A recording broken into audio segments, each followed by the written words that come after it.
அன்பான சகோதர சகோதரிகளே, இன்று இரவு நேர ஆறுதலான வார்த்தை 2 கொரிந்தியர் 4:17 படி, அதி சீக்கிரத்தில் நீங்கும் நம்முடைய லேசான உபத்திரவம்.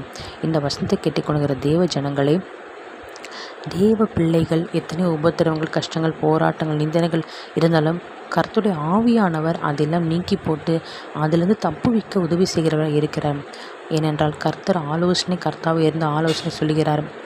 கேடகமாக இருக்கிறார், துருகமாக இருக்கிறார், நமக்கு பலனாக இருக்கிறார், நமக்கு ஆத்தும நேசராக இருக்கிறார், சிறந்த நண்பராக இருக்கிறார்.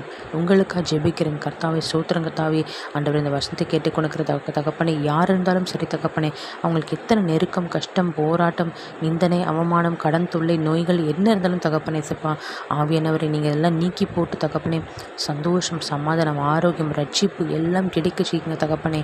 ஏசப்பா சோத்திரம். கர்த்தாவே நீர் பெரியவரப்பா. உலகத்தில் இருக்கிற எல்லா பிரச்சனைகள், போராட்டத்தை காட்டிலும் தகப்பனே நீர் பெரியவராக இருக்கிற தகப்பனே சப்பா சோத்திரத்தை காணாவூர் கண்ணாத்திர தண்ணீரின் திராட்சரசம் மாற்றி குறைவை நிறைவாக்கினே தகப்பனே.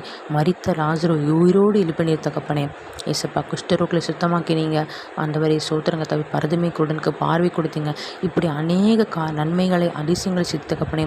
இந்த காரியத்திலும் தகப்பனே ஏசப்பா, இந்த நாளில் கூட தகப்பனே அதிசயம் அற்புதம் செய்து தேவ பிள்ளைகள், பிரஜாதி பிள்ளைகள் எல்லோரும் தகப்பனே நம்முடைய சாயலாக மாற்றி அதிசயம் அற்புதம் செய்யுங்க ராஜா.